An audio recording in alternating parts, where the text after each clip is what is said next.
Okay, we would like to start now. Good morning, good afternoon, good evening to all the participants from different region. I would like to inform you before we start. The webinar is organized by the Center for Southeast Asia Studies Indonesia in collaboration with the Korean Embassy in Jakarta, Danish Embassy in Jakarta, Ministry of National Development Planning or Bappenas, as well as with P4G. This event, the participant already registered around 530 people from different background like government, private company, NGOs, international organization, foreign embassy in Jakarta, as well as media. Before we start, this event is a pre-event of P4G Seoul Summit 2021, accelerating P4G partnership and Indonesian leadership on green growth and global growth 2030. I would like to announce of our webinar ground rules today. Can you share? The first, rename your Zoom account, organization, and your name. And then the second, for the Q&A, will be done through the chat box, Zoom and YouTube Live. All the participants could write down their question in live chat box feature. Moderator will select the most relevant question to be answered. My name is Arisman, Executive Director of Center for Southeast Asia Studies. I will be the moderator for the first session. We would like to start with welcoming remarks. I would like to invite first His Excellency Lee Vermelin, Minister of Environment, Kingdom of Denmark, to deliver her welcoming speech. Please, Excellency, your welcoming remarks. Honorable Minister Monoafa, Honorable Minister Jung-Ah Han, dear all participants from the P4G family, the Indonesian public and private sector and civil society, and dear representatives from the ever-growing green initiatives in Indonesia. Tomorrow it will be exactly 1 year ago since we launched the Indonesian P4G platform together in Jakarta. Here we embarked on a common journey towards a more sustainable future. A future of prosperity and progress, but importantly also of a better protection of our planet. A lot has happened since then. The corona pandemic has changed the world, but it hasn't changed our ambitions. It hasn't made us question our motivation or stopped our green momentum. And now, as we are finally beginning to glimpse the light at the end of the tunnel, we talk of a green recovery and of building back better and greener as ways to not only get through this terrible pandemic, but also arriving at a better position than before. Because we know that it remains more important than ever to ease the burden on our common environment. Here, I'm happy to see a growing number of P4G supported initiatives in Indonesia. At the moment, there are 9 partnerships for a total amount of $2.2 million. Let me share with you a few of these inspiring initiatives. I believe they function as a great reminder to us that often it is not large sums of money that make the difference, but having the right mix of support and financing at exactly the right time. One initiative is the Indonesia Food Loss and Waste Action Partnership. It is a cross-sector program to reduce food loss and waste in Indonesia by 50% by 2030.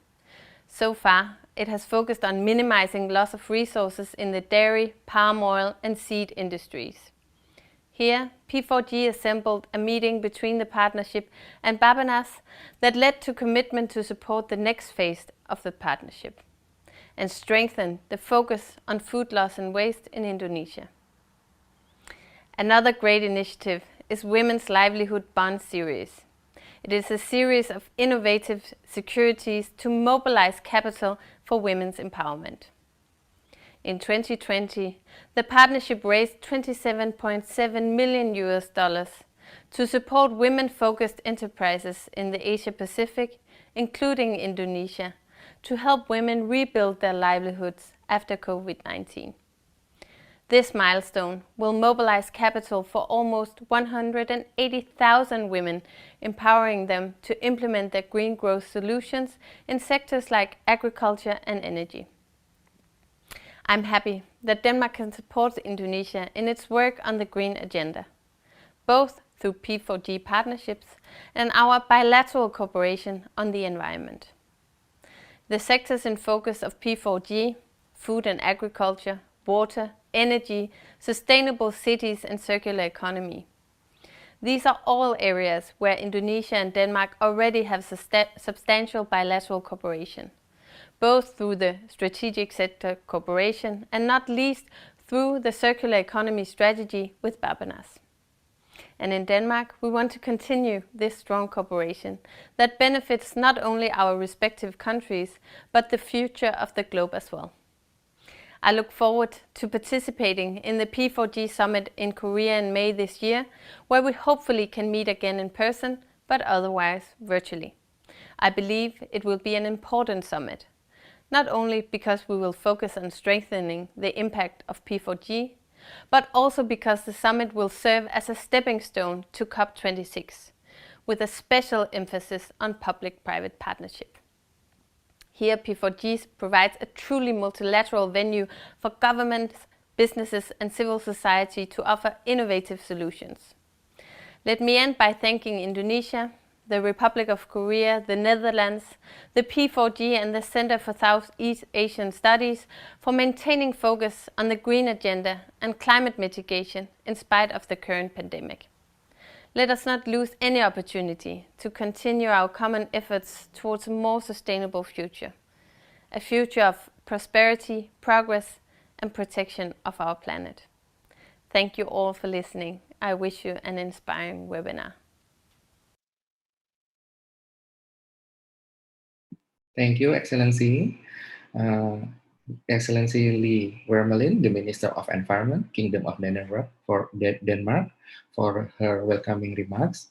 Now, I would like to invite Excellency Minister of National Development Planning, or Head of Babernas, Excellency Bapak Suharto Monoarfa. Please, Pak, the time is yours. Honorable Minister Wermelin, Honorable Minister Hunt, Honorable Ambassador Park, Mr. Jan de Cruz, Global Director of P4G, Executive Director of CSEAS, Mr. Arisman, Honorable Speakers, ladies and gentlemen, greetings from Jakarta. First of all, I do hope that all of you and your families are in a good health. It is a great pleasure for me to join all of you here.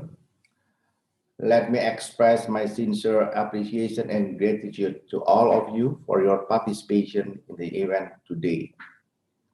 I sincerely congratulate the Embassy of the Republic of Indonesia for Indonesia, Republic of Korea for Indonesia, and the Center for Southeast Asian Studies for the success of this pre-event of P4G, Partnering for Green Growth and Global Goals 2030, Seoul Summit 2021, amid the challenging situation we face now.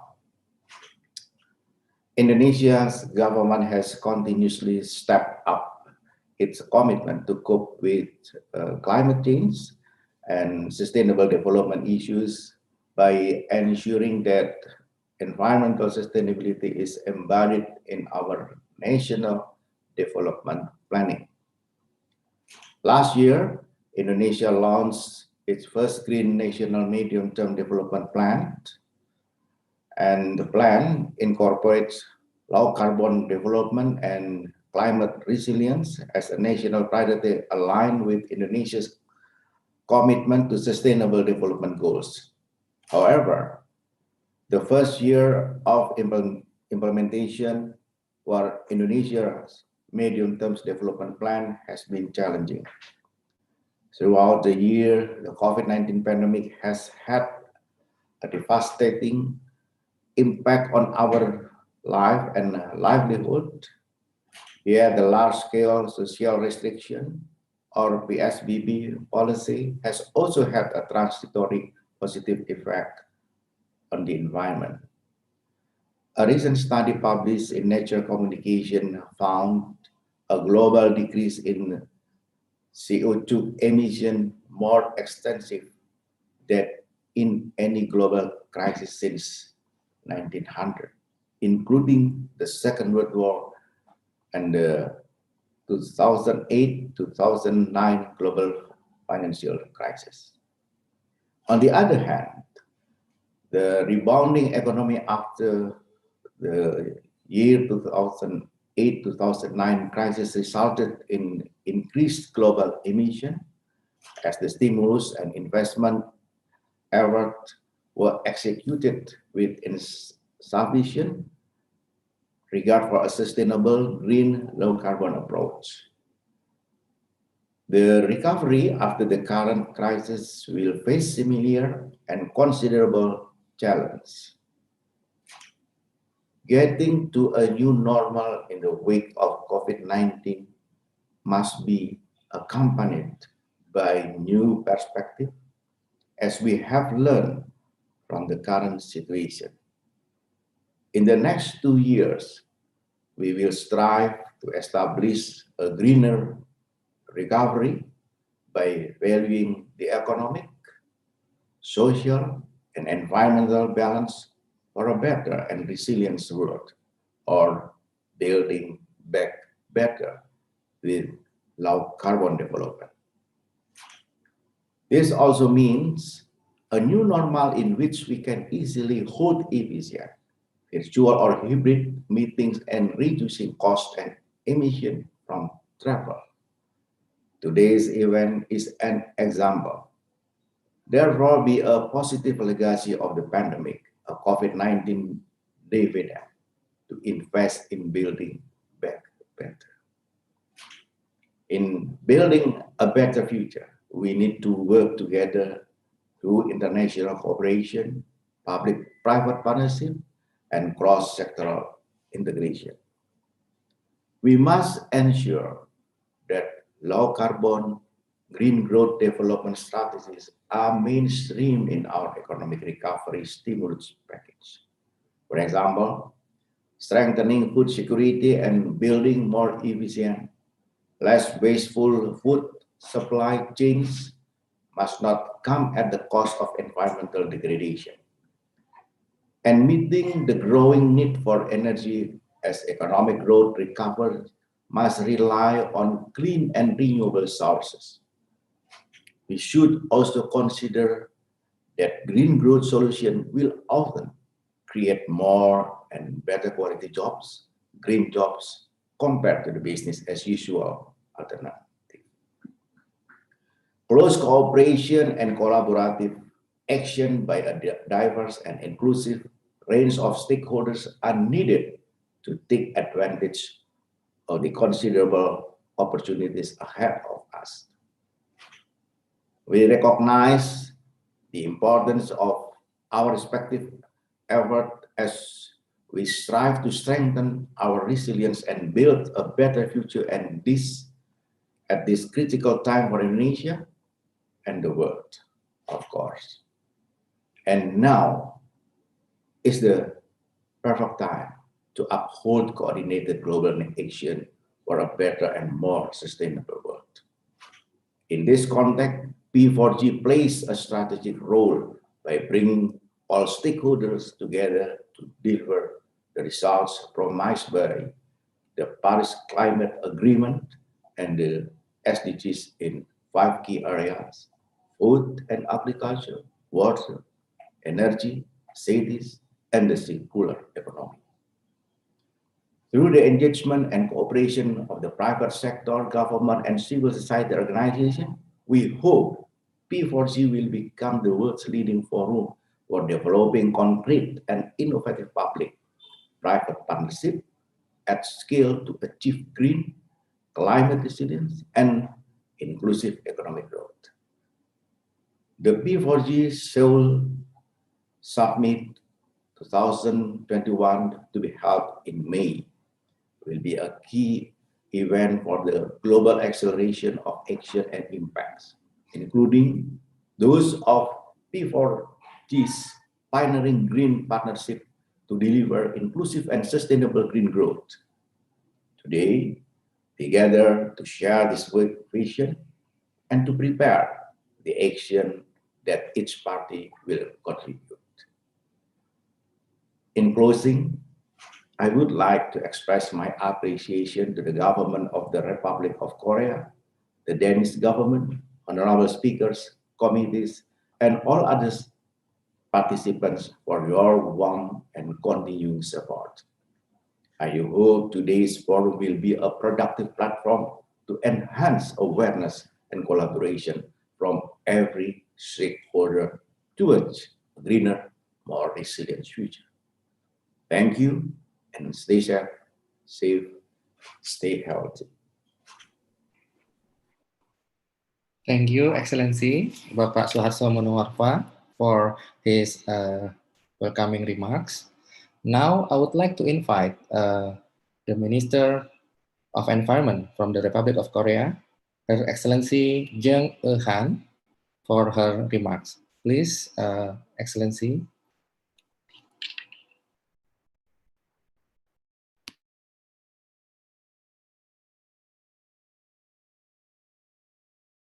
반갑습니다. 인도네시아 국가발전기획부의 P4G 국가 플랫폼 출범 1주년을 맞아 뜻깊은 웨비나가 개최됨을 기쁘게 생각합니다. P4G는 민관이 협력하는 파트너십의 정신을 근간으로 합니다. P4G 회원국들이 마련하는 국가 플랫폼은 정부, 기업, 시민사회가 파트너십을 구체화하고 실행하는 중요한 장입니다. 오늘 웨비나를 통해 인도네시아 P4G 플랫폼이 더욱 발전하고 영향력 있는 파트너십을 발굴, 지원할 수 있기를 기원합니다. 코로나 위기는 보건, 경제 위기이자 기후 환경 위기이며 국제연대와 협력에 대한 위기입니다. 그러나 국제사회가 코로나 이전 상태로의 재건이 아닌 더 나은 사회로의 재건, 녹색 재건을 추구한다면 지속가능한 사회로의 전환을 앞당길 수 있는 기회이기도 합니다. 인도네시아의 리더십은 글로벌 코로나 위기를 맞아 더욱 중요해졌다고 생각합니다. 인도네시아는 P4G 회원국일 뿐 아니라 글로벌 녹색성장연구소 설립 멤버로서 그간 기후위기 극복 및 지속가능 발전을 위한 국제사회의 노력에 적극적인 역할을 해왔습니다. 코로나 위기로 촉발된 세계사적 분기점을 맞아 인도네시아가 P4G를 통해 정부와 기업, 시민사회 등 모든 사회 주체가 함께하는 녹색 재건의 리더십을 국제사회에 보여주기를 기대합니다. 한국도 녹색 재건을 위한 국제사회의 노력에 적극 동참하고 있습니다. 한국은 작년 7월 코로나로 인한 경제 위기와 기후 환경 위기를 동시에 극복하기 위하여 그린 뉴딜을 발표하였으며 작년 말에는 2050 탄소 중립 비전을 선언하였습니다. 올해는 사회 각 부문별로 체계적인 로드맵을 만들어 실행할 계획입니다.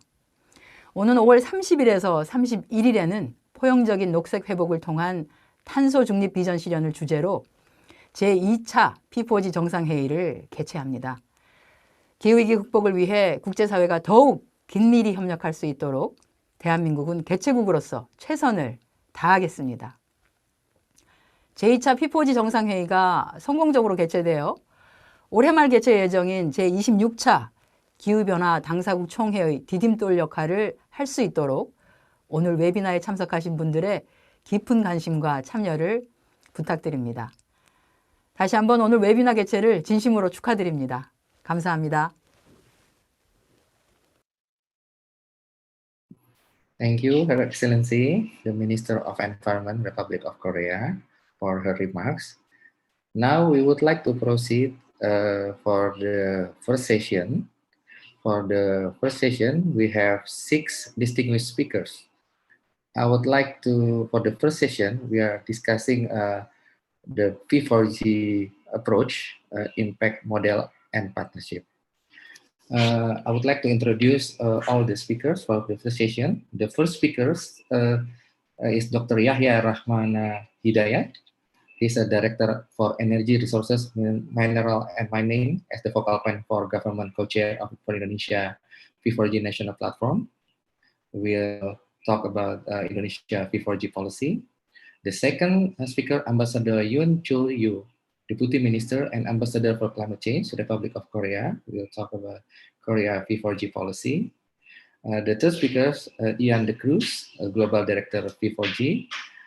We'll talk about P4G partnering approach for building back better and greener. And the fourth speaker, Ibu Cherry Nursalim, Vice Chairman of GT Group and P4G board member. We'll talk about P4G impact model for attracting investment in line with country SDGs and climate objective. And the fifth speaker, Prof. Duren Sahnas, CEO Impact Investment Exchange. We'll talk about Women's Livelihood Bonds Partnership. And the last one, Casper Sugart, Head of Research, Global Maritime Forum. We'll talk about Getting to Zero Coalition. So looks like from the panel, we have a speaker from the private sector, from the NGO, as well as government. So I would like to start with call Dr. Yahya Rahman Hidayat to deliver his presentation. Please, Pak Hidayat, the time is yours.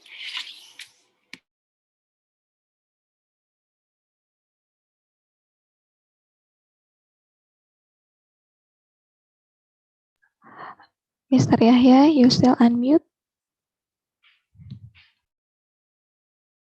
Pak Yahya, you still unmute, Pak Yahya. Okay, thank you. Thank you, Pak Risman, for introducing me. It is a pleasure for me to have a chance in today's event to convey about Indonesia's Partnering for Green Growth and Global Goals 2030 policy. In general, today I would like to deliver 3 points. First is the SDGs Indonesia implementation to track our progress toward the 2030 agenda. Second is the alignment of the Indonesia's medium-term development plan, what we call RPJMN, and the low carbon development initiative to the 2030 agenda. And the last is about the engagement with P4G to accelerate the national agenda. I will try to make it concise so we can on time. Are we on track to meet the 2030 agenda?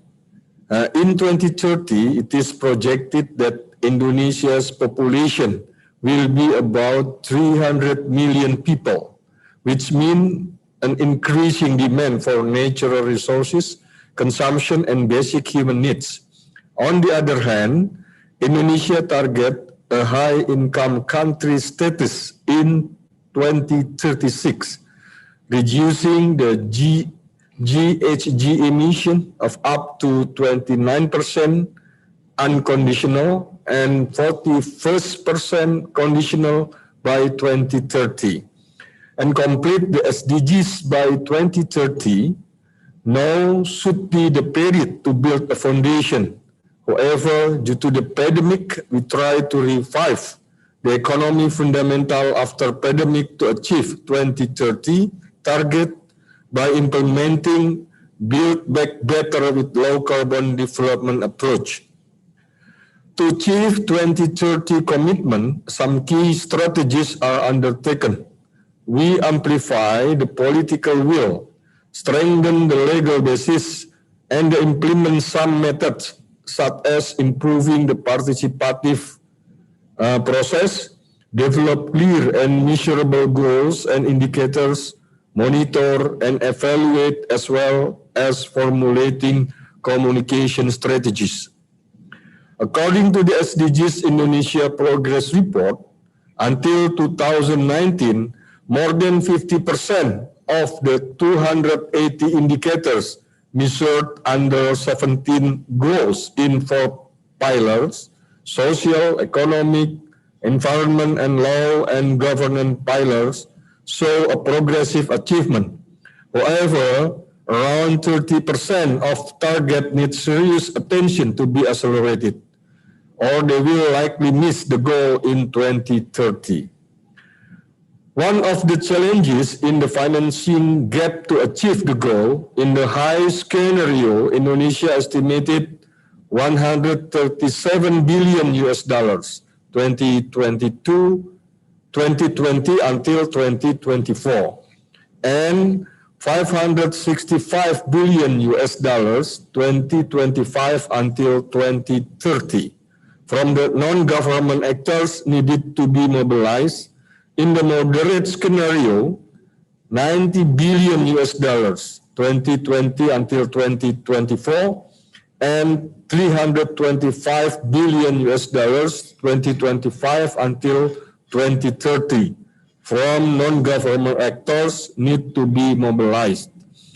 In the energy sectors, for instance, a large fund is needed to encourage the use of renewable energy in 2025 to reach 23% and to promote the achievement of NDC in 2030, which reaches 167 billion US dollars. Therefore, fund and finance are needed to be mobilized from many possible alternatives.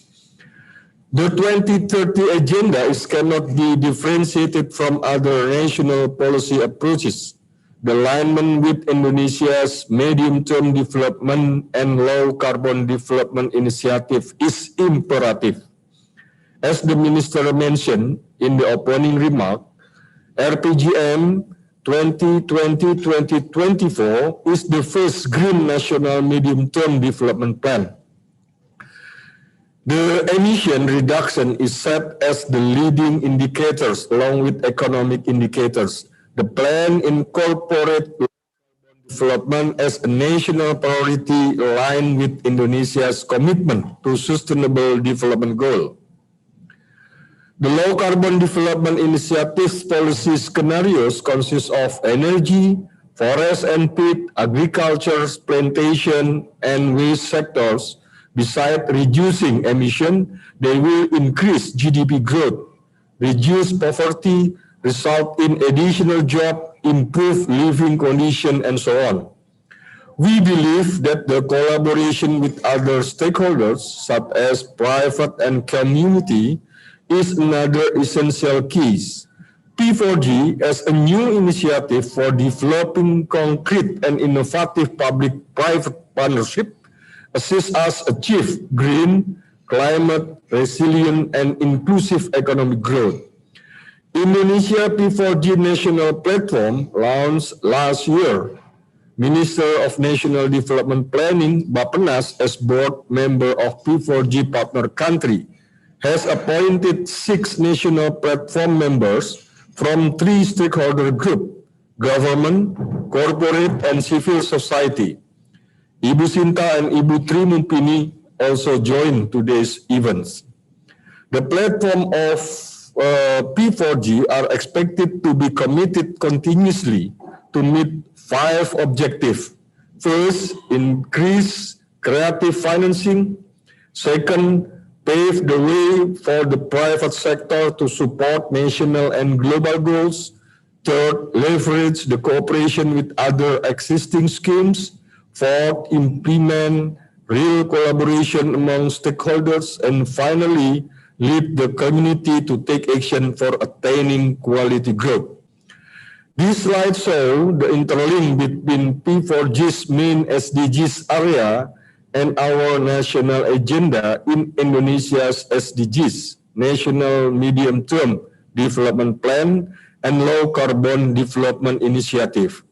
We target to have better access to food and broader promotion of sustainable agriculture, universal access to safety and affordable drinking water, available and affordable of clean energy as the catalyst for sustainable development, universal access to livable cities, and better circular economy penetration. We are grateful that the ongoing P4G partnerships framework in Indonesia closely related with our SDGs target, including with the RPGMN and LCDI approach. To conclude, we are aware that many things need to be improved as a part of Indonesia P4G national platform. We should strengthen the collaboration among national platform members, engage the P4G and partnership with partner organizations in Indonesia to go hand in hand and support the partnership to work collaboratively with the related technical government institution. Thank you, and looking forward to collaborating more with every stakeholder here. Thank you so much. Yeah, thank you, Dr. Yahya Rahman Hidayat for his presentation. Now, I would like to call the second speaker, Ambassador Yoon Chul Yo, to present his presentation. Please, Excellency, Ambassador, the time is yours. Okay, thank you, Arisman. Please allow me to begin by expressing my gratitude for inviting me to such a meaningful event of accelerating P4G partnerships and Indonesian leadership on green growth and global goals 2030. As we approach the second P4G summit held in the virtual format on May 31st this year in Seoul, this is a quite timely opportunity to share our views on how to accelerate the P4G partnerships and strengthen our cooperation with Indonesia on green growth and the global goals towards 2030. While the challenges of the COVID-19 pandemic continue all over the world, there is new hope with the development and news of vaccines. This fight against COVID-19, however, may just be a prelude to what we may face with the climate crisis. Natural disasters and climate abnormalities such as typhoons, floods, and wildfires, not to mention the ice melting in the Arctic, have all become a new normal, as Minister Mr.A mentioned in his welcoming remarks. It is, however, that unfortunately, there are neither personal protective equipment nor vaccines for the climate change. As we navigate through these challenging global issues, such as COVID-19 and climate change, one thing we realize is that multilateral efforts are essential and perhaps the only way out. As in the case of COVID-19, the challenges posed by climate change have no respect for boundaries, and the sustainability of our planet cannot be assured by the efforts of a single country. For this reason, the combined efforts and approach of the international community are most needed. Nearly 30 years into climate change negotiations, the international community is equipped with a universal framework that applies to all countries, which is the Paris Agreement. And the 17 Sustainable Development Goals also provide us with the concepts to pursue the sustainability of our planet. With these global goals set, we are also realizing that we cannot reach them with government efforts alone. They require all members and sectors of society to join forces. And it is high time that we needed to look beyond the current governance system and engage ourselves in on-the-ground implementation and action. For this, we have to look for outside the system actors. We need to engage with the private sector and the civil society. We have to make sure that our citizens are on board. We need to diversify the participating stakeholders and expand the scope of our action. This is where P4G fits into the picture. P4G is the linkage of the existing government action and the new action required. P4G is an action-oriented initiative led by 12 member countries and partners such as WLI, C40, and GGGI to seek for and nurture public-private partnerships. The next question may be, what do we do with the diverse actors on different levels gathered together? The first step would be the well-known cliche, building back better and greener. As we struggle to overcome the economic difficulties caused by the pandemic, we need to understand that this is an opportunity for us to reset what we have been doing wrong by going green. As governments seek for recovery packages, we need to make sure that this time around we pursue green stimulus packages that will help us build back our economy in a sustainable manner. The second step is aligning the short-term goal with our long-term climate ambitions. As we prepare to implement the Paris Agreement, our recovery package, NDCs, and the LEDs need to be coordinated. Long-term commitments are not easy to make. We are literally trying to fly into the uncharted territory, and it is natural for us to be prudent. However, the global dynamics of climate change is changing, especially with the US rejoining the Paris Agreement.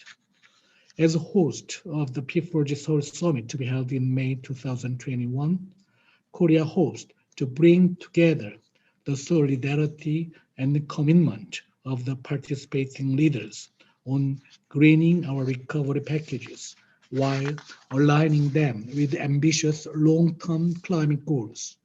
The proposed theme of the summit is Inclusive Green Recovery Towards Carbon Neutrality.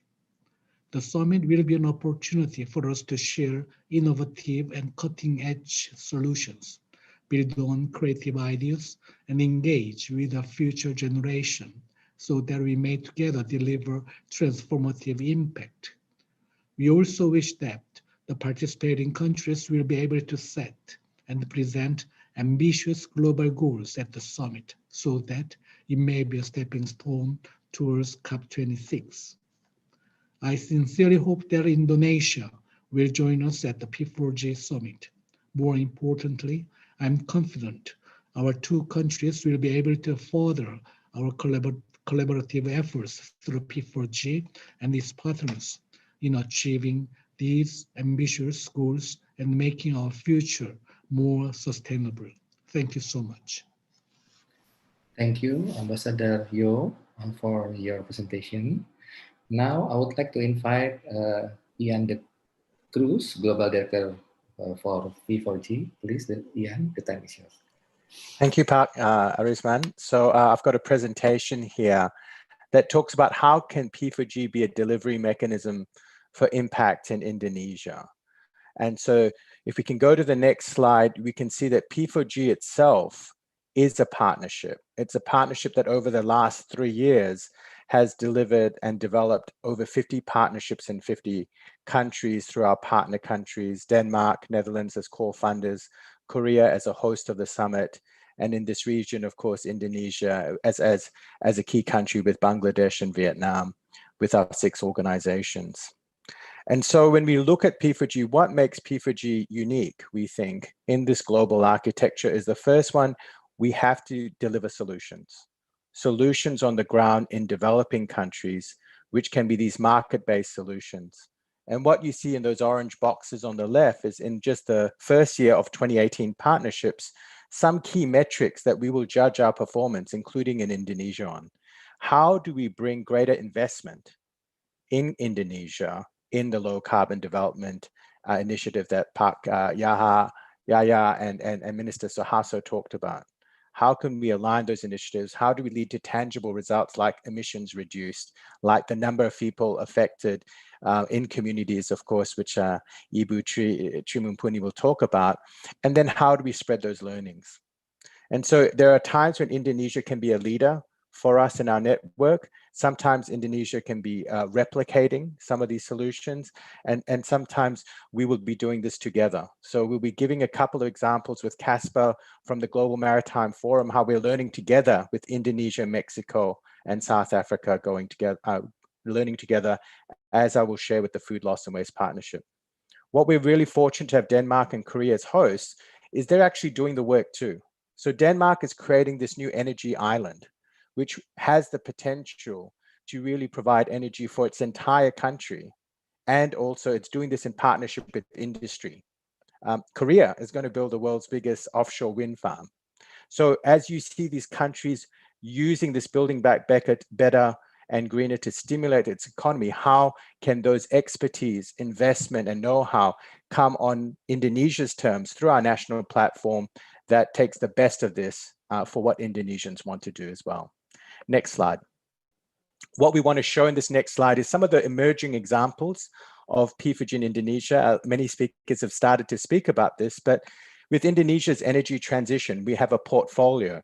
How do we bring these commitments of 100% renewable energy by corporates into the way we procure clean energy in Indonesia, possibly in industrial zones? How do we create energy efficiency in these industrial sites?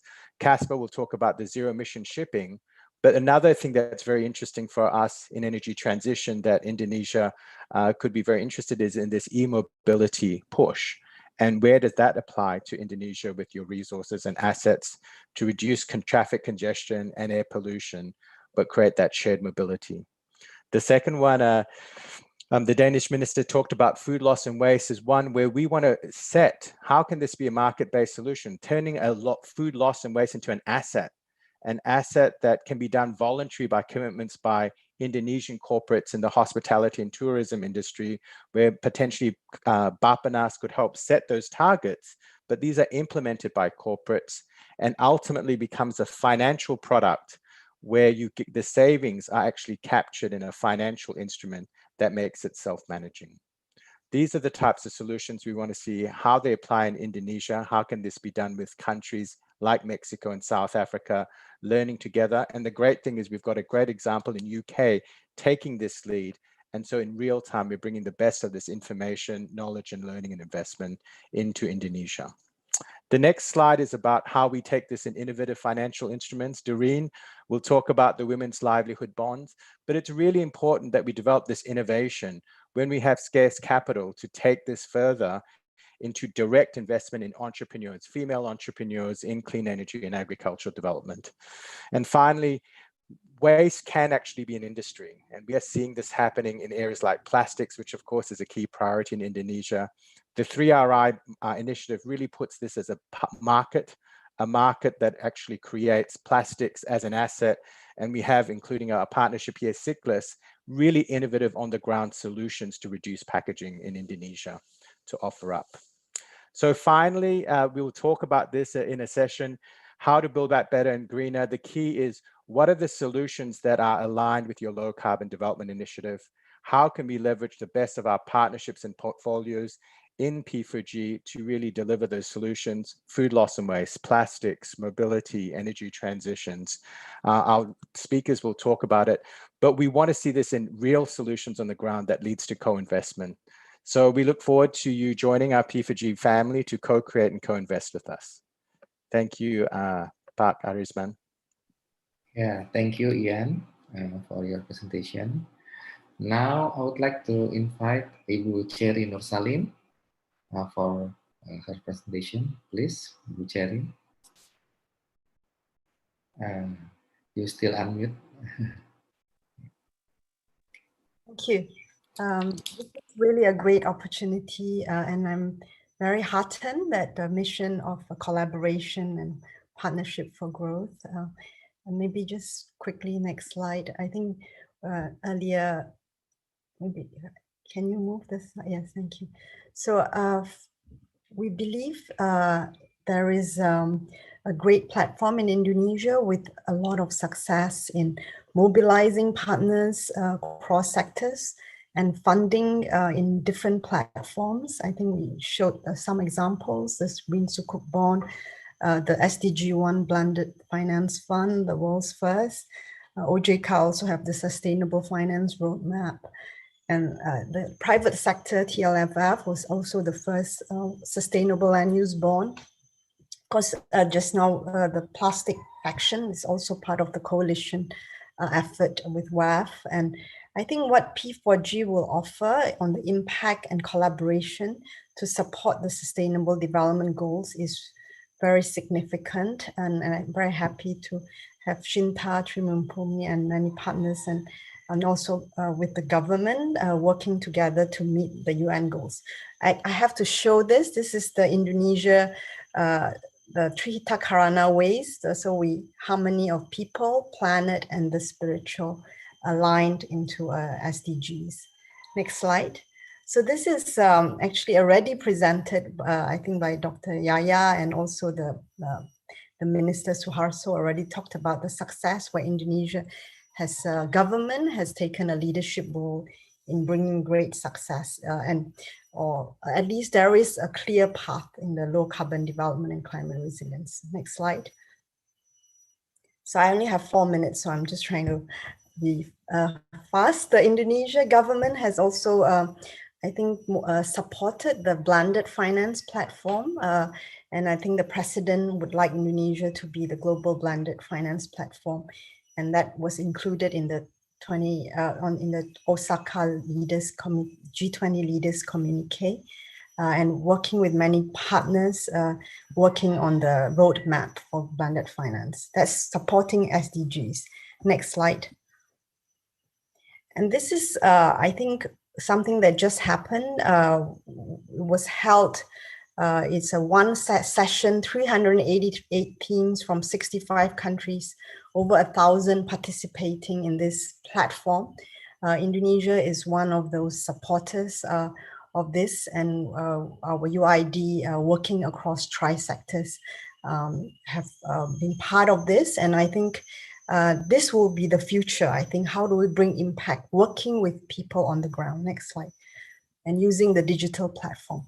So I think earlier, Ian shared the amazing efforts across areas, from the energy, from the food waste, from women, and all these aspects. So we are, from a private sector, we are developing this island in Bali, and we would like this to be a prototype, and to work with P4G and other partners to make a platform for these solutions to be showcased.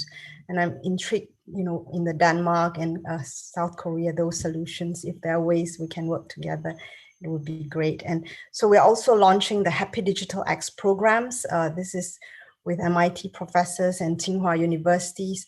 How do we bring happiness and sustainability at the same time around with the digital and traceability and other ICT transformation, and aligning the impacts?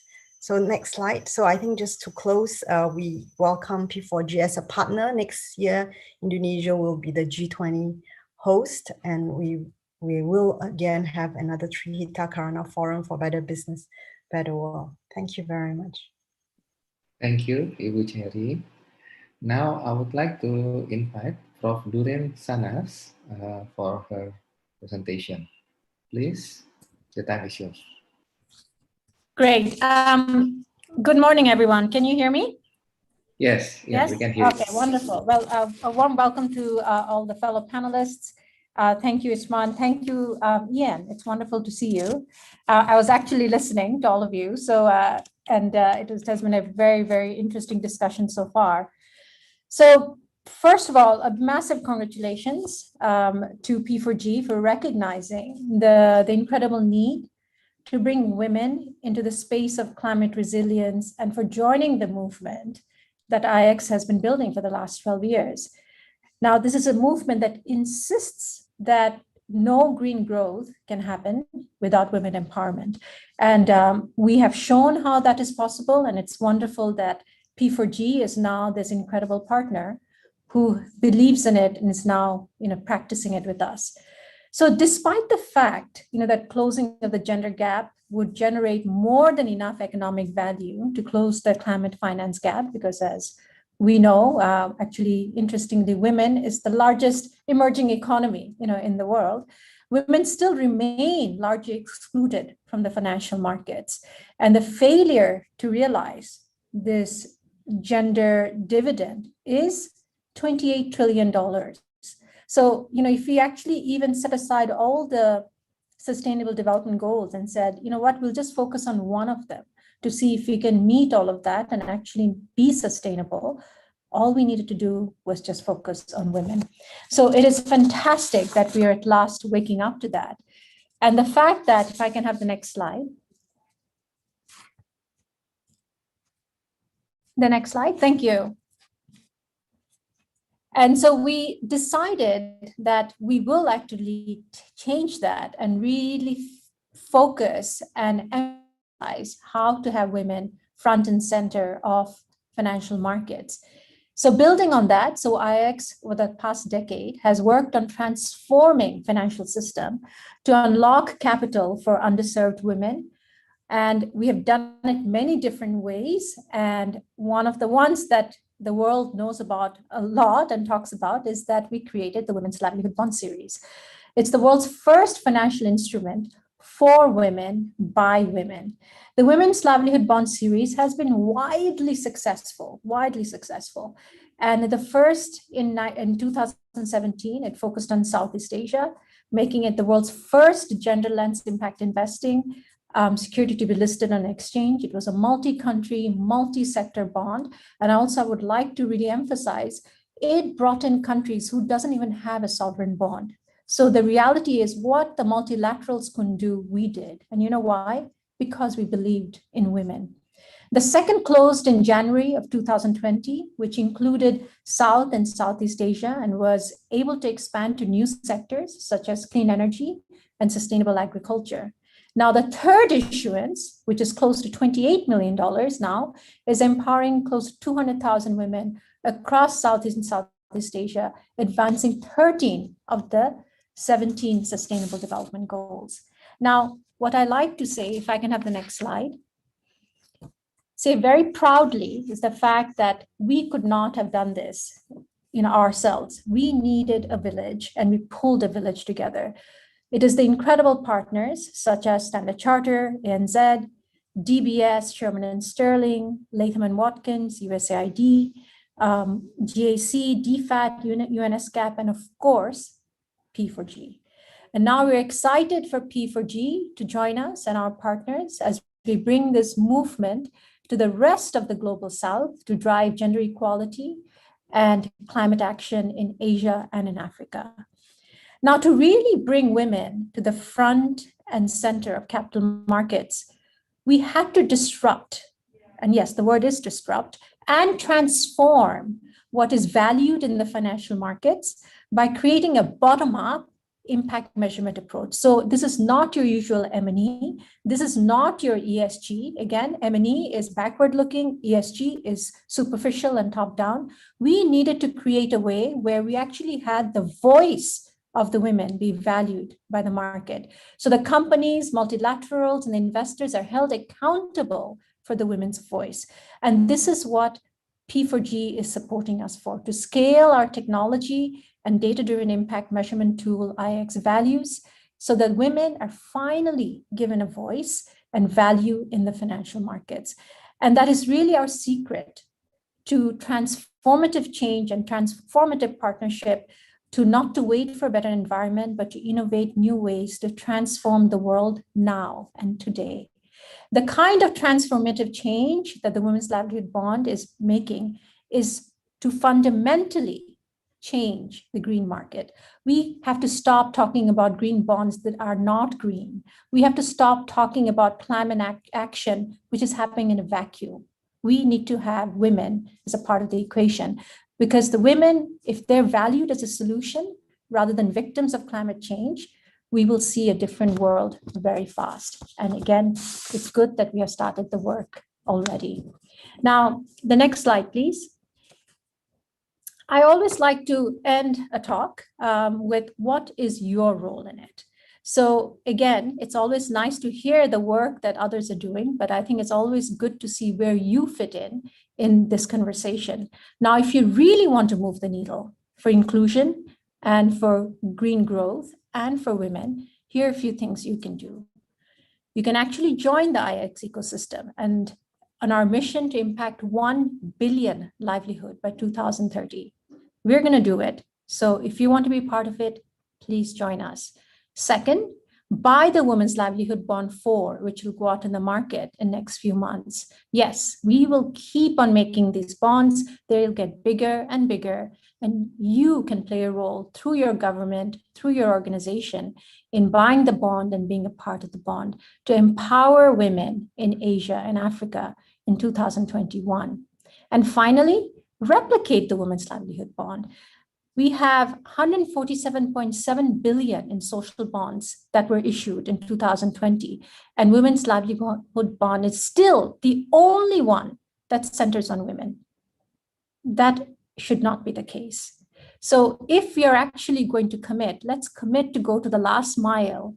And for the half of the world who still doesn't have a voice in the market, are you ready to have the courage to connect the back street to Wall Street? I think you do. So please join us. And thank you again for P4G for your wonderful partnership. Thank you, Prof. Doreen.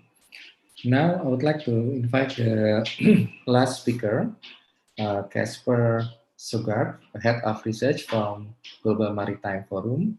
Please, Casper, the time is yours.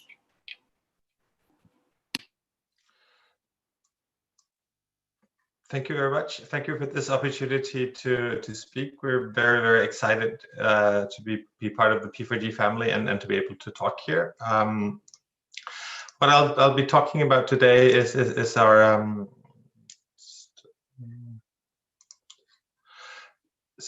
can you share my slides? Do you want me to share the slides?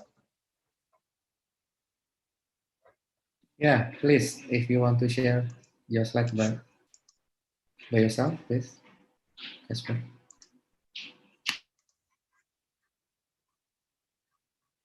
So, can you see the slides now?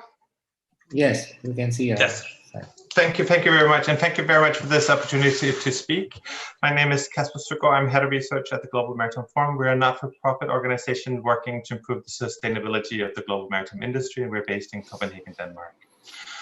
One of the areas where we have the most focus is on climate change and reducing the greenhouse gas emissions from the shipping industry. And this is why I'm so happy to be here, because one of our primary initiatives is the P4G Getting to Zero Coalition Partnership. The P4G Getting to Zero Coalition Partnership builds on a broader initiative that we launched at the UN Climate Action Summit in 2019, the Getting to Zero Coalition. It's a partnership between the Global Maritime Forum, the Friends of Ocean Action, and the World Economic Forum. And what this partnership is trying to achieve is to have commercially viable zero-emission vessels operating along deep sea trade routes by 2030, not just focusing on the vessel, but also focusing on the energy infrastructure, and also on the fuel and ports infrastructure that's needed to support this transition. And the reason why the coalition is focused on this is that to achieve the IMO targets that has been set by governments of reducing emissions from global shipping by at least 50% in 2050, and with a view to totally eliminate GHG emissions from shipping, we need to have those ships operating in 2030, because otherwise we're not going to get this. And I think many people, and I think many of our coalition partners, and today we have more than 150 corporates from across the global maritime value chain. We have 14 governments endorsing the coalition, including the governments of Korea, Denmark, and the Netherlands. I'm very happy to be part of this with you here today, and also working together with international organizations such as the World Bank and IRENA.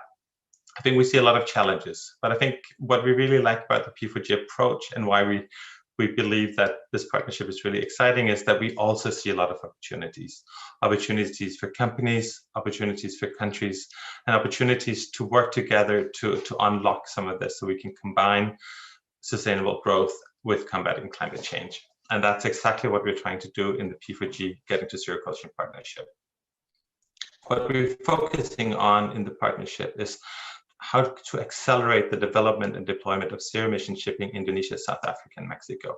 I think the countries have been selected in close dialogue with the P4G and also especially with Ian, because we believe there are a lot of potential, a lot of opportunities. And what we're aiming to do is to engage with public and private stakeholders to identify concrete, actionable business opportunities in each of those countries. And I think it's just fair to say here, with a focus in Indonesia, that our preliminary work really shows a lot of opportunities in Indonesia. I won't have time to go into the details today, but just highlight some of the things where we see a huge opportunity. So when we look at the potential zero-emission energy sources for shipping in the future, Indonesia is very well situated to provide bio-based fuels, different types of biofuels that can actually have more of the potential to fully decarbonize the domestic fleet in Indonesia. This, of course, creates a lot of opportunities to both reduce emissions, but also to create local jobs and find new ways of using waste from agriculture and other sectors. If we look at the vessel side and the ship side, Indonesia, of course, being an island nation, has a huge fleet of also smaller vessels.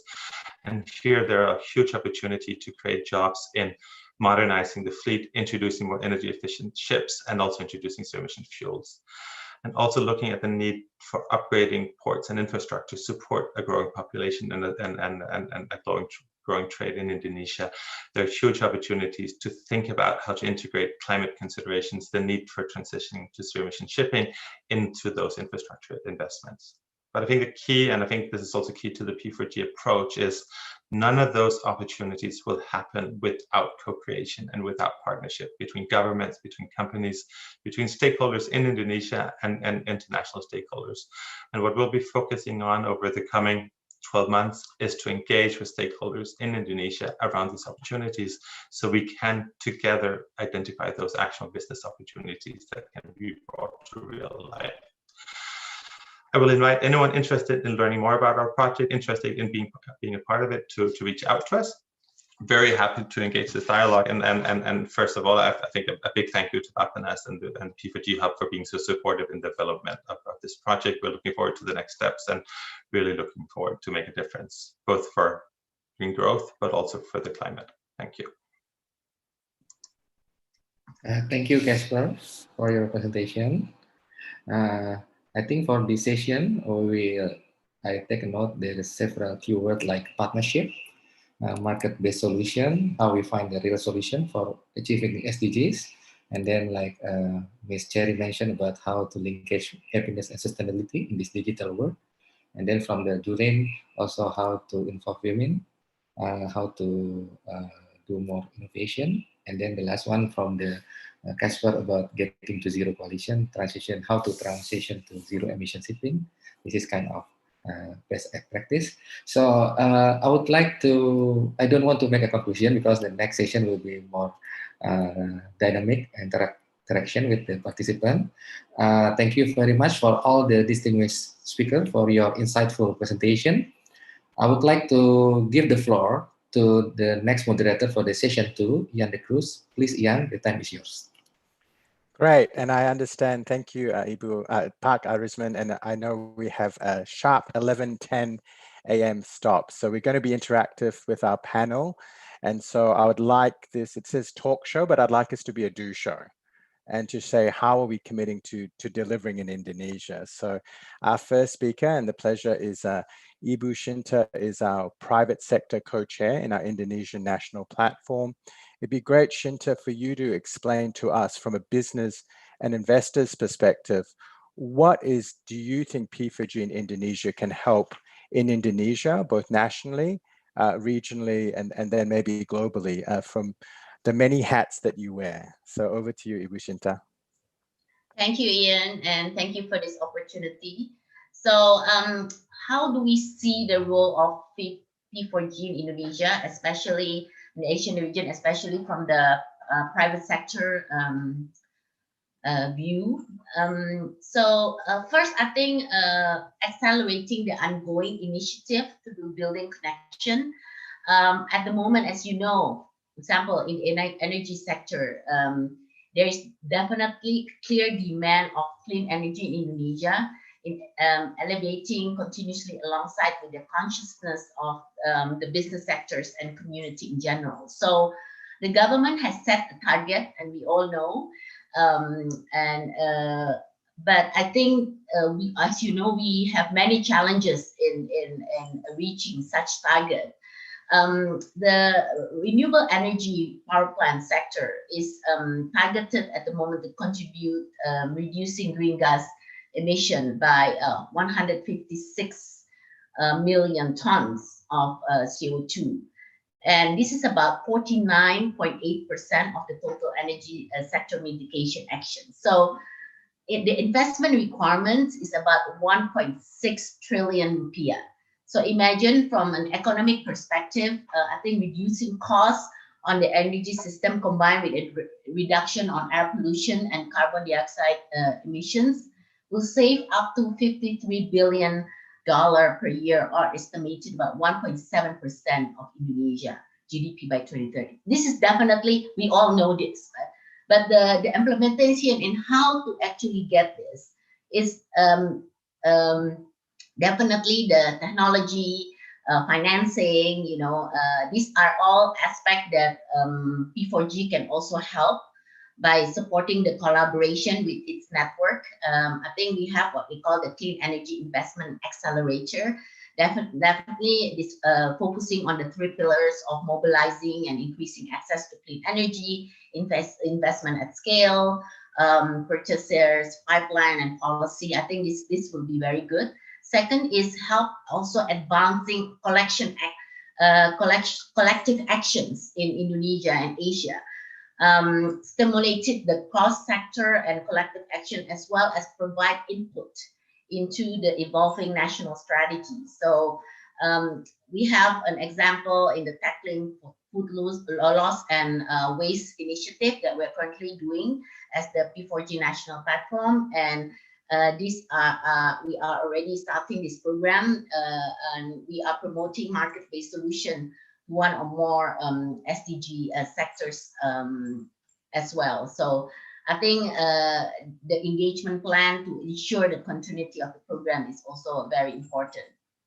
The third is work on pilots on the untouched initiative. So the national platform of P4G can be a hub to discuss the priorities and future initiative that is needed both in the country level and regional level, with the involvement of government, civil society, and business sector, especially because P4G also aims to be impactful by addressing the barriers that must be overcome to what is already happening in the business and international development arenas. So this discussion among key stakeholders to have agreement upon the priorities of the country as well as the regional level can create a more shared understanding and responsibility between the stakeholders. So I think these are some of the areas that I believe P4G can play a role.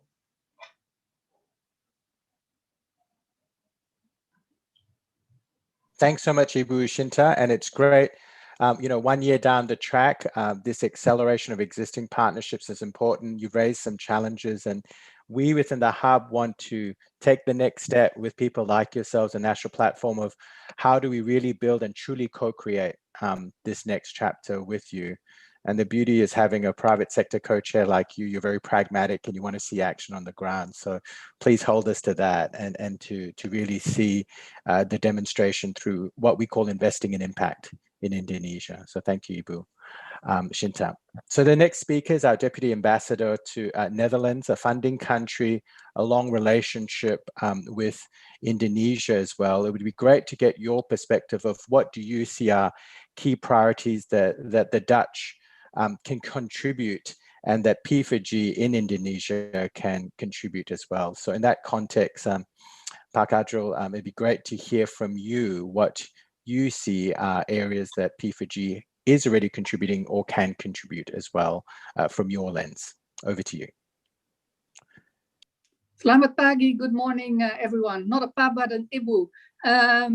It's good to join this event. I remember it's almost to the date 1 year ago that the launch of the platform was here in Indonesia, which I attended as well. And so I'm very pleased to see this event in the run-up to the important event later this year in Korea. And obviously also in the run-up to the climate convention of parties in Glasgow also later this year. Last year, because of the COVID crisis, unfortunately, in many countries saw development gains being lost. So in that sense, I would say that still all the sustainable development goals and all the ambitions associated with the Paris Convention remain important in many countries in the world, also here in Indonesia. So I find it a bit tough to immediately zoom into specific sectors, in the sense that I think there's a connection, coherence between all these goals, and therefore it's also important to continue to work on all these different goals. We, as the Netherlands, given the experience that we've had here in Indonesia, indeed a long-standing experience, we perhaps more naturally have been looking at sectors like water, agriculture. But for instance, when it comes to a sector where we indeed see major opportunities for a shift, would be energy. Indonesia has ample opportunities, different sources for renewable energy, geothermal, tidal, solar, wind. And if the right steps are taken, if the right conditions are put in place, legislative, regulatory frameworks, but also the mobilization of necessary finance, obviously innovation that companies could bring in, making sure that electricity that is being generated gets connected to the grid, employment opportunities that will be created. There we see one sector where different goals can be met at the same time. And we believe that an initiative like P4G is a partnership that can bring together the different parties that can make that difference also here in Indonesia, accelerate developments that are already ongoing, but also bringing in relevant expertise, relevant experience from other countries, and assisting in bringing together the relevant resources, because obviously an enormous amount of money is needed as well. Another area perhaps that I could touch upon is waste management. As the Netherlands, we have been active in waste management. A country like Indonesia, fourth populous country in the world, its economy has grown. More consumers, more waste is being produced. Unfortunately, not yet the right processing and management of waste in this country. And there again, we see that both the private sector and the public sector will have to work together. The public sector normally owning the facilities where waste is being processed, and the private sector bringing in relevant technology to take care of huge amounts of waste as they are being produced here in Indonesia and in other countries of the world as well. We have been associated with initiatives like the Ocean Cleanup. Indonesia has its own waste management initiative, the National Plastic Coalition. So just to give a few examples, but coming back to the prime role for a P4G, acceleration, being a convener, bringing different parties, that can make a difference together. Thank you. Thanks, Ibu Adi, and I remember sitting next to you actually at the national platform launch, so apologies for that. And I think that, I see in the Dutch, the work on circular economy and food also is a very practical area to contribute into our partnership. Really struck by the work you've done in Bangladesh, for example, of blending infrastructure and water together with adaptation, where you hosted the Global Climate Adaptation Summit.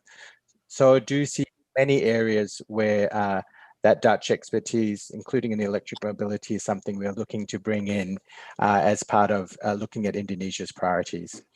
Similarly, if we can pivot now to our Korean colleague from the Green Technology Center, Park Byung-ki, in terms of innovation is a key, and transformation through innovative solutions as part of what P4G looks forward to. It would be great to hear from you how you see Korea contributing with things like digitization, technology into what are Indonesian priorities, and where you see P4G could be a helpful conduit for that. Over to you, Mr. Byung-ki. Well, let me first brief summary of the Korean strategy to achieve the carbon neutrality that we promised to achieve by 2050, because you might be curious to know. In fact, last year, December, the Korean government submitted LEDS, long-term, GHG emission development strategy to UNFCCC In the document, we established Korea's 2050 vision by stating, first of all, we move towards the goal of carbon neutrality by 2050. And secondly, to this goal, we take the Korean New Deal, having two pillars of a Green New Deal and a Digital New Deal as a stepping stone, so as to create synergies between green innovations and advanced digital technologies. At the same time, we commit ourselves to supporting and investing in the development of innovative climate technologies. Thirdly, tackling climate change requires global efforts and collective engagement, and we will lead by example to help the international community to make joint efforts to reach carbon neutrality by 2050. Under such a vision, Korea's long-term strategy is built upon 5 key elements that will guide the country's policymaking and the social transformation and technological innovations for its grand transitions. One of the key elements is to expand the use of clean power, such as solar and wind and hydrogen across all sectors. And the second element is to improve energy efficiency to a significant level by various means, including energy management system. And third element is a commercial deployment of carbon removal and other future technologies. And the fourth element is to scale up the circular economy to improve industrial sustainability. And the last element is to enhance carbon sinks. Well, the detailed scenario for 2050 carbon neutrality and strategies for individual sectors are planned to be penciled out by the end of this year under the leadership of Presidential 2050 Carbon Neutrality Committee, and by way of nationwide consensus among diverse stakeholders. Well,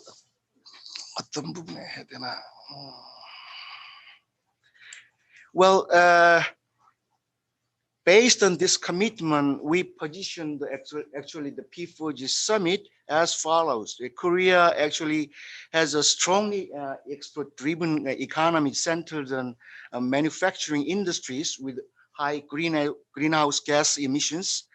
And it is a very challenging and formidable task for Korea to achieve the 2050 carbon neutrality target, partly because domestic issues are being profoundly compounded by global issues. So this has led us to put forward a proactive action that we will make and lead joint efforts with the international community to reach carbon neutrality by 2050. In that regard, we believe P4G Summit is an excellent platform as it will provide many opportunities to vitalize partnerships among countries and companies. This enables participants to strengthen internal capabilities to achieving carbon neutrality and SDG goals and developing markets based on green economy. As for Korean companies, P4G may serve as a key driver for new growth, enabling them to expand new markets and to create opportunities for cooperation. As for developing countries like Indonesia, P4G may serve as a testbed for active contribution to realization of carbon neutrality SDGs beyond passive participation as recipients by promoting market-oriented projects with Korea and other countries as well. Perhaps my time is over, so let me continue later.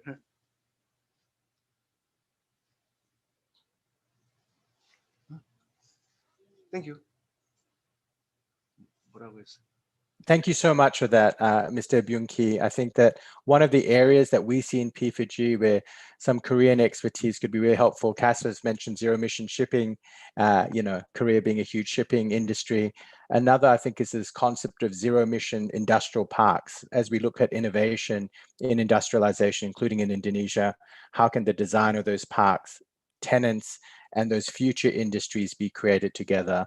And some of the technology in Korea could be really helpful to make that happen. So one of the key issues we said in the metrics of delivery mechanism for P4G is co-investment in partnerships, and we'd love to do this also with local institutions in Indonesia like SMI and with funds like the SDG Indonesia One Fund. This is something I've spoken to Park Edwin, your executive director, about, but it would be great, Ibu Sylvie, to hear from you the areas where you see there's a need in terms of what we see in P4G, the experimentation of higher upstream innovative new business finance models, and how we may be able to work with yourselves in SMI on some of those areas, where a couple of areas we've mentioned before is on electric mobility and waste management. But lovely to hear from you, Ibu Sylvie, of how you see P4G helping your mission in SMI. Thank you, Ian. So in respect of the green infrastructure sectors, I think the renewable energy and also the mass transportation, I'm talking about the sustainable transportation in this case, is quite advanced compared to other sectors such as water and the waste management.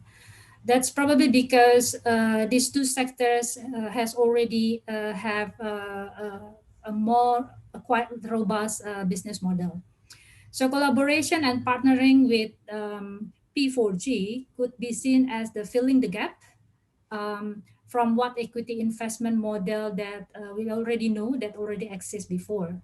So I'm thinking of the combination, for example, of seed capital from P4G, then could be leveraged by our participation, SMI participation at the later stage. So as part of our mandate as a catalyst for the infrastructure development, we are not able to hold the majority of equity. So we need to partnering with others and investors as equity investors, and other partners could be in the form of the climate fund and also institutional investors. So our presence together could add value to the project and beneficial for the project itself. For example, as an example, we have seen an innovative model of the solar PV development. I think this area will be, the trend will be increasing in the future and get more traction, given the fact that the technology is more cheaper and getting cheaper. And also there is a push from the government ambition to reach the renewable energy by 23% by 2025. So the other area that we can look at is actually the public transportation, where we could combine our participation with the public ownership. That's what we are currently discussed with the local government and also the central government. So yeah, that's our thought, Ian. Thank you. Thanks, Ibu Sylvie. And I think it's a really good example of the kind of partnership we aspire to in P4G, taking some of that catalytic seed capital to try and build some of that high risk, high impact in areas like transportation, e-mobility. How can we take some of the leading examples we see in places like Colombia, for example, on electric buses, and as they develop their models, building also of the experience in Chile, which is a partner country, how do we bring that into the Indonesian ecosystem, and with partners like you to catalyze that as part of an electrification of transport in Indonesia. So really appreciate that. And our final speaker, as we think through this, is at the end of the day, all of this work, you know, building back better, greener, important slogans, but it has to impact at the local level. It has to impact, as we say, the number of people affected in the community. And within that, we're really pleased that in the Indonesian National Platform, we have a civil society group like ABECA, a co-chair in Ibu Tri Mumpuni, who actually holds this to see how will that impact on the ground in the way Doreen talked about, including, for example, female entrepreneurs. So over to you, Ibu Tri Mumpuni, to see how can P4G not only deliver on things like infrastructure, investment, jobs, but also for community impact. Hey, good afternoon, everybody. Thank you, Ian. Well, what so far we are developed is actually, we call it a community-based. A community-based development is trying to involve the local community in whatever the project is, especially the project that deliver access access on energy, access on clean water supply and sanitation, and also access to get a proper food, which is an agricultural sector. This is the three very important that we are always dealing with all the time. At the moment, what we still support is the project that we're supporting through the Ministry of Energy and Mineral Resources, is how that we can fulfill the access of electricity to the people in a very remote area of Indonesia. What happened right now is the government, the previous minister stated that 98 Indonesian is already electrified. But in reality, what means by electrified is not what electrification according to basic needs of human being, which is 24 hours having electricity. When they call electrified is only when they come to one village, and a village town hall has been electrified, they just consider that it's electrified. And also sometimes the energy is coming not on every capital, every person, but it is only some certain members of the family in the villages. Plus, when they give electricity for 6 hours or 10 hours only, it's already considered as electrified, which is something is not true. And recently I met the minister and we discussed also how we can replace the coal power thermal, which actually already sent to the very, very remote area of Indonesia. And they not really could fulfill the needs of local people, because this is, of course, very polluted, and you need also to transport all those fuel, especially the high-speed diesel. And also one thing that is difficult for us is how that very, very remote and small area could have, we call it decentralized electricity supply. And in this regard, I think we really need our colleague from private to come and have what we call it hybrid system, meaning that the fund coming from the private and also from the government and from the local community. I give you a very clear example. In one of the very, very far away villages in Papua, private are willing to invest, but the local community do not have any power purchase. So what we do is, I give you an example. If the private sector want to have 5 cents per kilowatt hour, but the capacity, the capability of local people to pay is only 2 cents a dollar, the government or whoever it is could pay the margin, the 3 cents dollar. This can accelerate the rate of people that has an electricity. And other issue here that is a very important also, actually we should push what we call it, solar incentive. So nowadays, whenever the private coming to the government, the PLN is our, the only company is a monopoly company. Right now, they only give 65% of the price that they should pay out of the 100.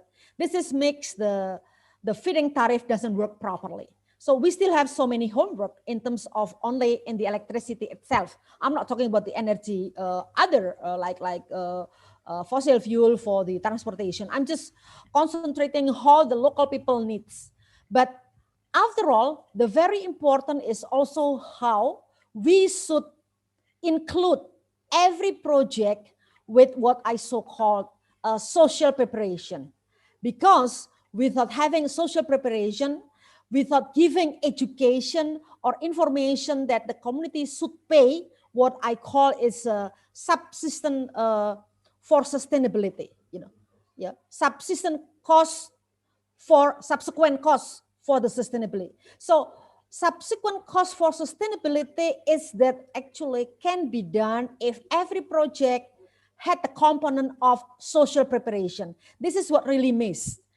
Due to the lack of social preparation, makes all the project, especially the government project, not sustainable. And this is really costly and it's like some kind of a wastage, you know.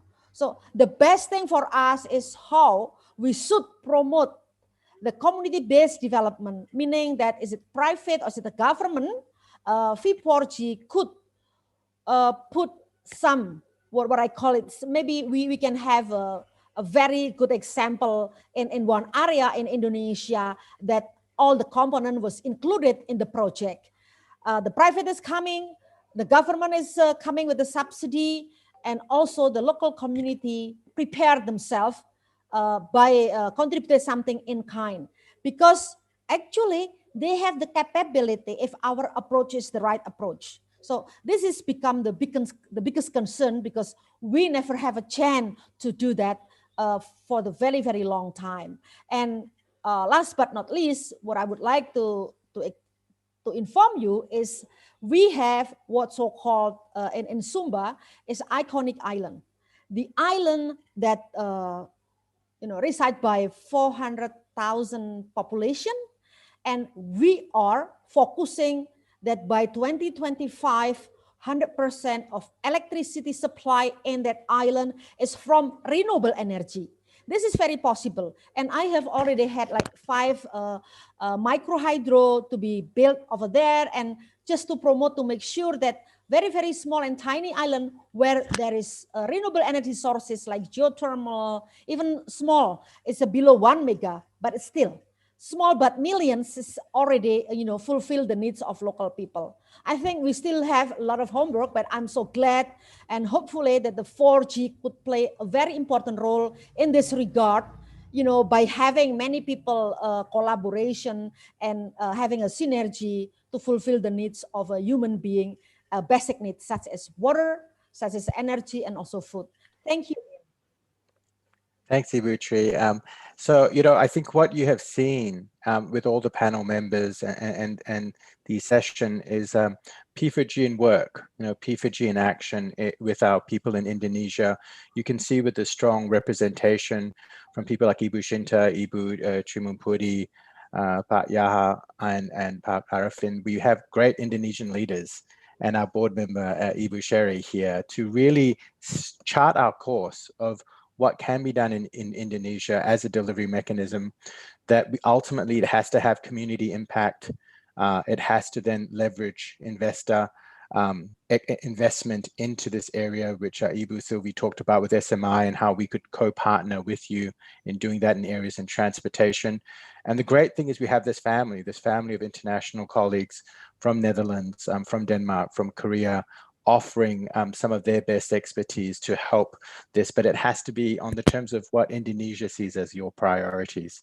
And on that note, I'll pass to an Indonesian national and our good colleague, who's our regional manager in Asia Pacific, Pak Randy, to close this session. Over to you, Randy. Thank you, Ian. Really great to see such a lively discussion. A lot of things we can take away from discussion.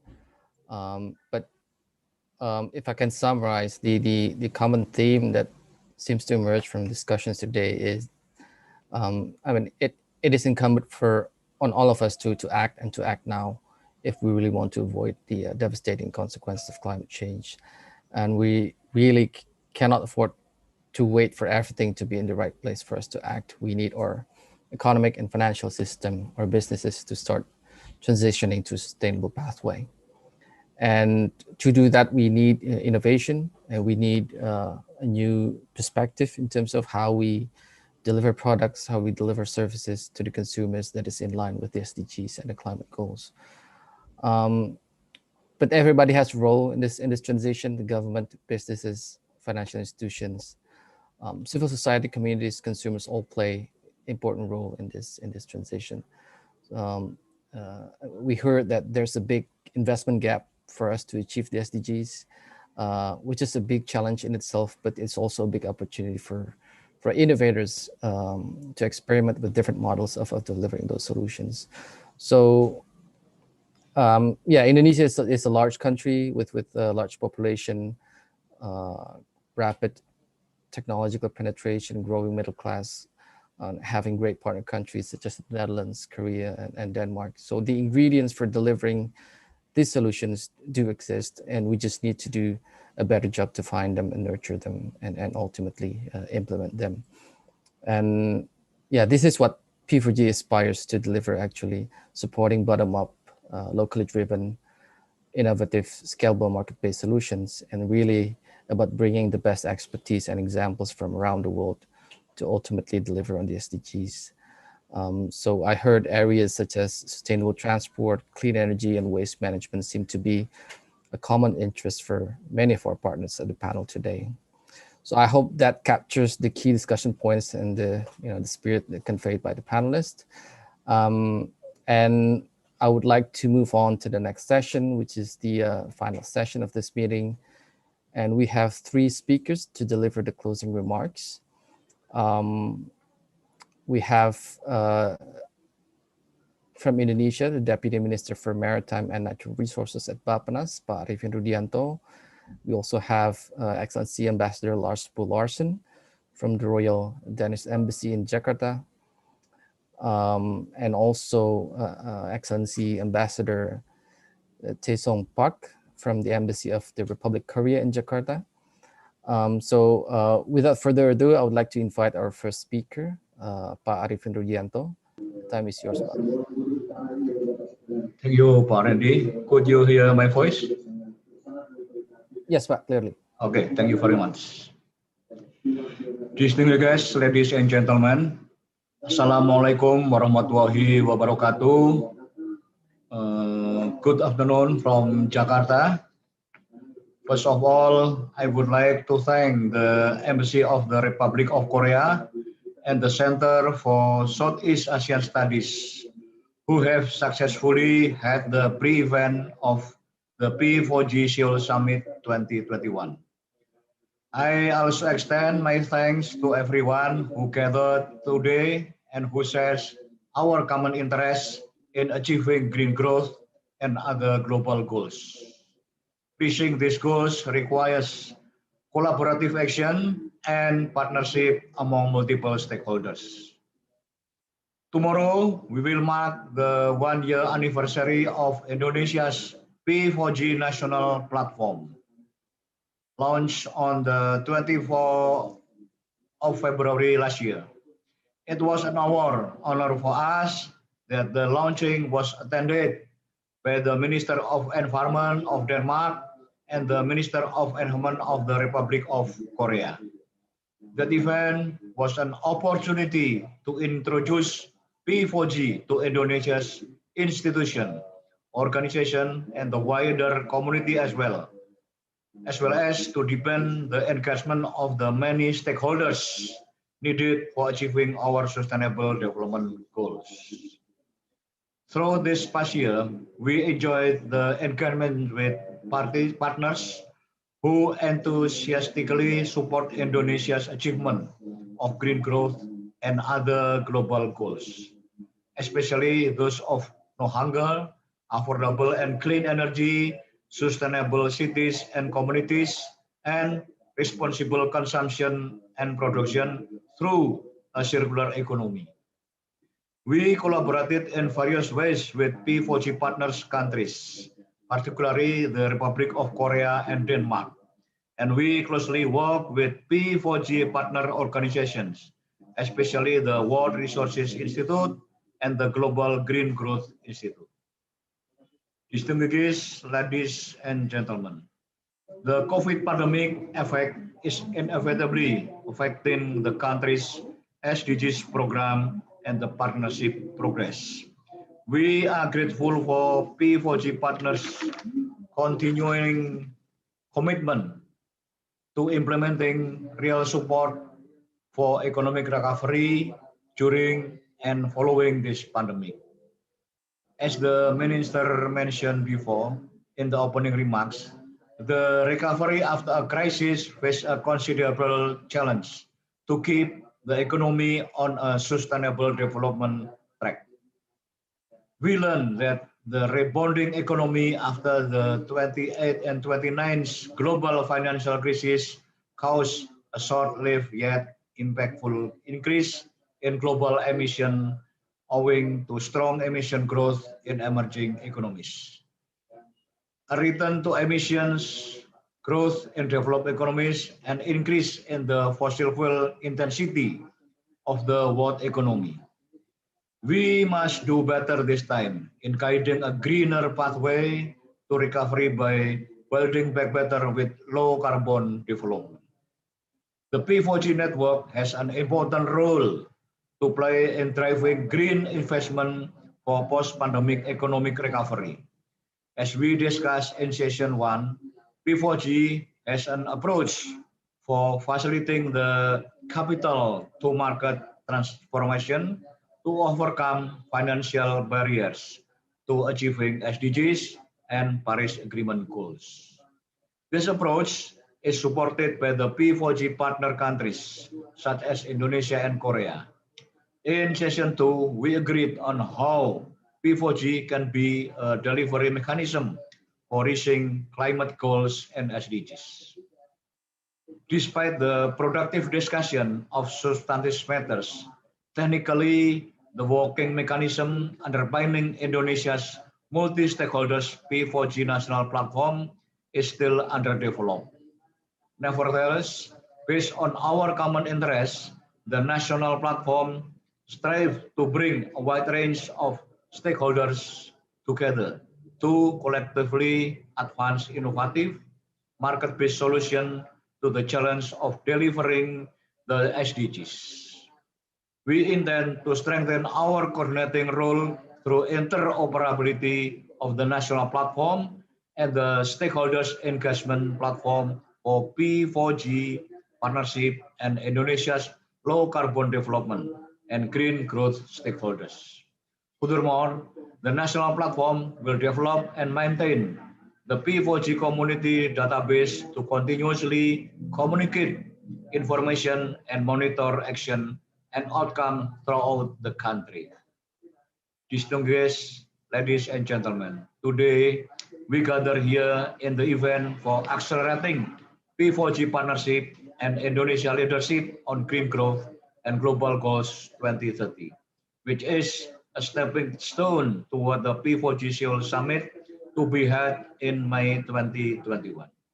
We fully support the upcoming event, which aim to further accelerate and amplify efforts to achieve our common goals. We have heard the views from all parties and learned about the reaction and progress of partnership.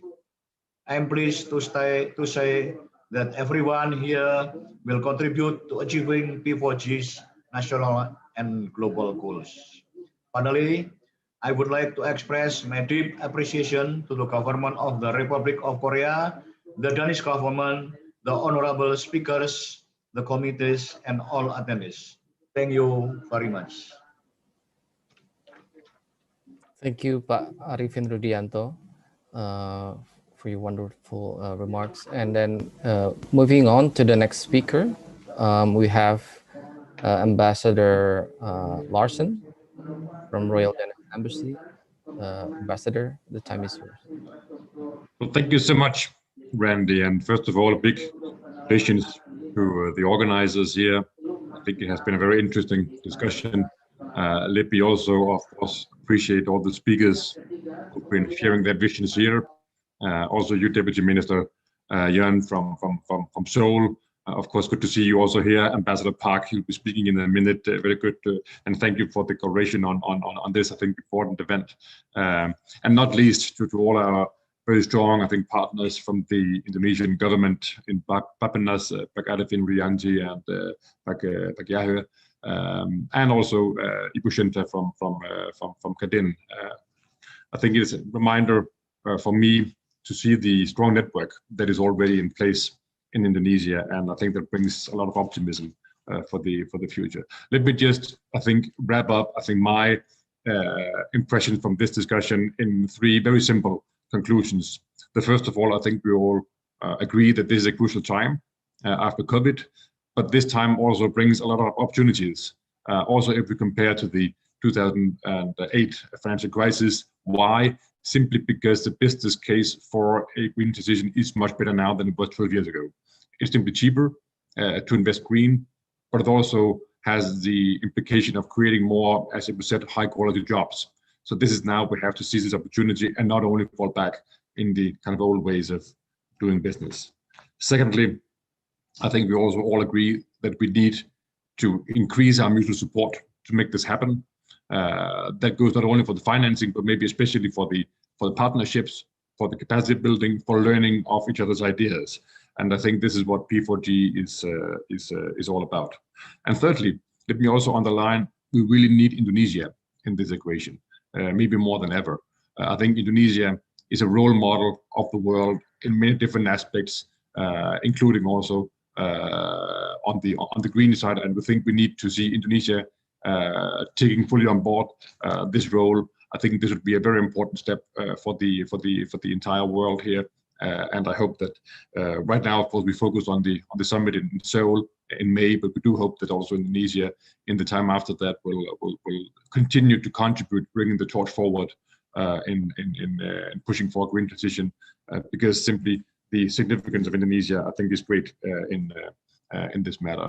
So let me also just say that it has, for us at the embassy and the Danish government, been very inspiring to listen to all the ideas here. Let me just mention, I think, just a very few, maybe 4 specific elements that we'll be working on with Bapenas. We have a strong cooperation on the circular economy together with the UNDP.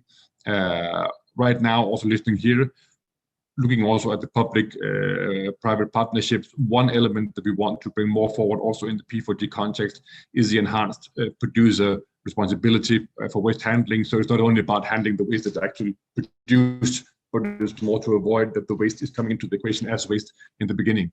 And there we're also working with the Dutch government and the German government and hope to bring this forward as well. Secondly, also a little bit on the circular economy, food loss and waste was mentioned a number of times. I think we hope to conclude a MOU with Bapenas within a few weeks on this subject. And of course, we can agree on a think tank. I think it's MOU a think tank on food loss and waste between the Danish government and Bapenas. But to make this work, we need the private sector to be involved in that as well. So I think this is a primary concern for us. How can we make this a 360-degree process, looking at how we can both reduce the waste production, but also handle the process all around. Thirdly, renewables, I think it came out in a number of events. It is a core aspect of our engagement with the Indonesian authorities, supporting the 23% target for 2025. Of course, Indonesian government needs to step up to reach that. We think it's possible. Why? Simply because renewables are getting cheaper. It's more effective to invest in that way. And we think that will be a huge also societal, but also touristic benefit of that transition. Just finally, on the getting to zero on the shipping side, I think it's a fairly new theme here, but something that will indeed be, I think, a big theme also in Indonesia. So also with the Danish Maritime Authority, we're trying to also establish a platform to carrying that partnership forward, also together with the private sector, as we just heard before. So I think there are many things to work on, and I really appreciate all the inputs that came here. And just as a very final remark, I'm not the one to judge on what is the next step here. As such, I noted the references to also including the different islands of Indonesia. I think that's a good perspective. We also, from our side, trying to partner up with specific islands across Indonesia, simply because to make the green transition work in this country, it's not only about Jakarta, right? It's also about making it come to life across the archipelago. So any steps in that direction, I think, would also have one way or the other our support. So with that, Randy, I thank you so much for all your efforts and partnership here and friendship. So over to you, and we're looking forward also to supporting next steps in this important process. Thank you so much. Thank you, Ambassador Larsen. And then last but not least, we have Ambassador Tae Song Park from the Embassy of Republic Korea in Jakarta. And I apologize if I mispronounce your name, Ambassador Park. The time is yours.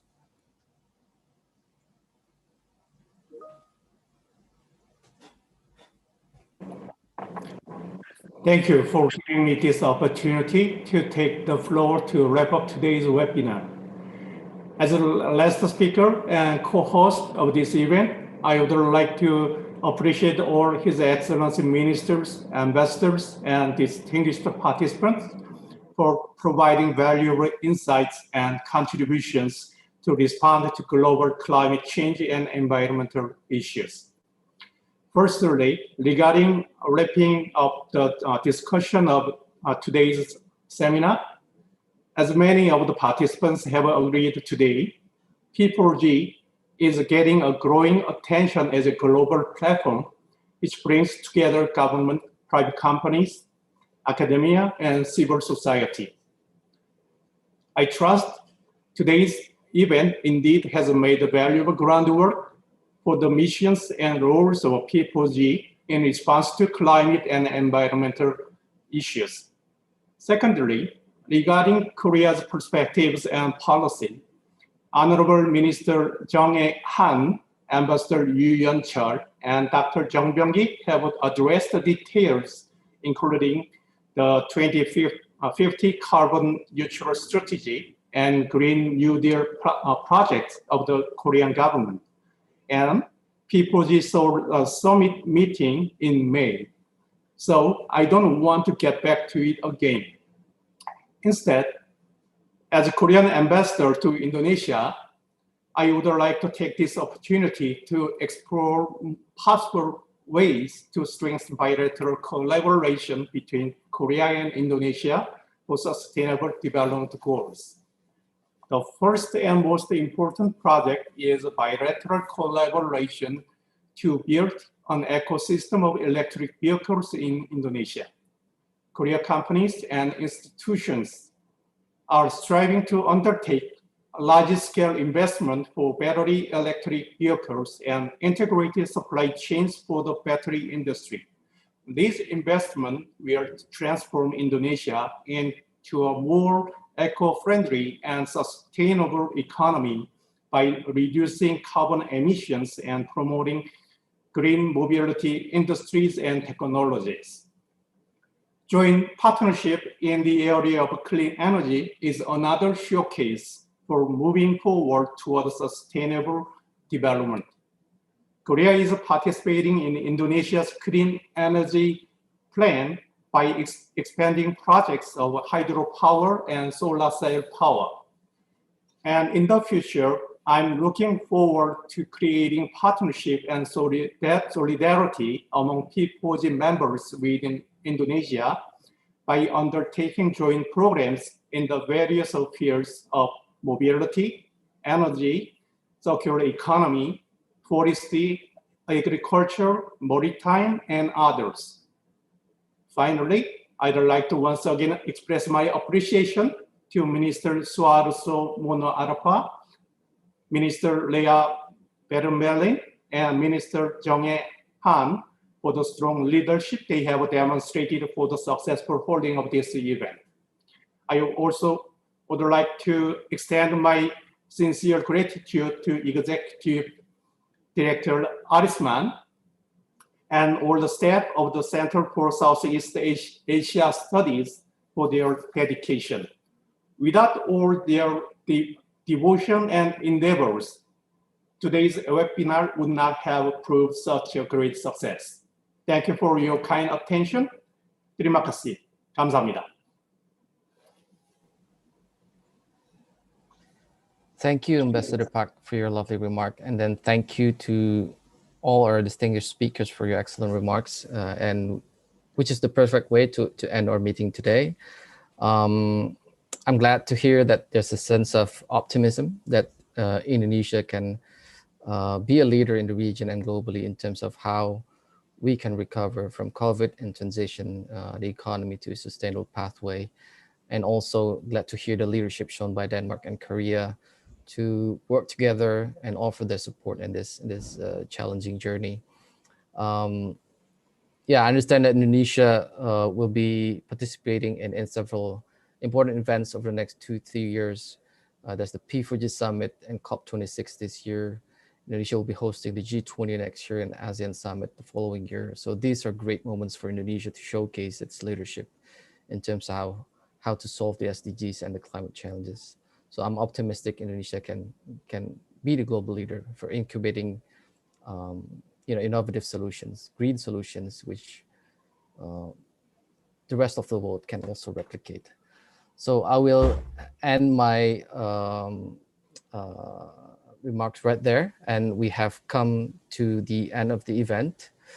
On behalf of P4G and the whole organizers, the Korean Embassy, Denmark Embassy, Bappanas, and CSEAS, I would like to thank all the speakers, the panelists, and participants for your valuable contribution and for staying with us in this event. I look forward to connecting with you all and further deepen our engagement and our works in Indonesia. So please do reach out to us. I hope to see you all again at the P4G Summit in May. So stay safe, stay healthy, have a good rest of the day. Thank you. Bye all. Thank you, Pak Ian. Thank you, Pak Randy. Thank you.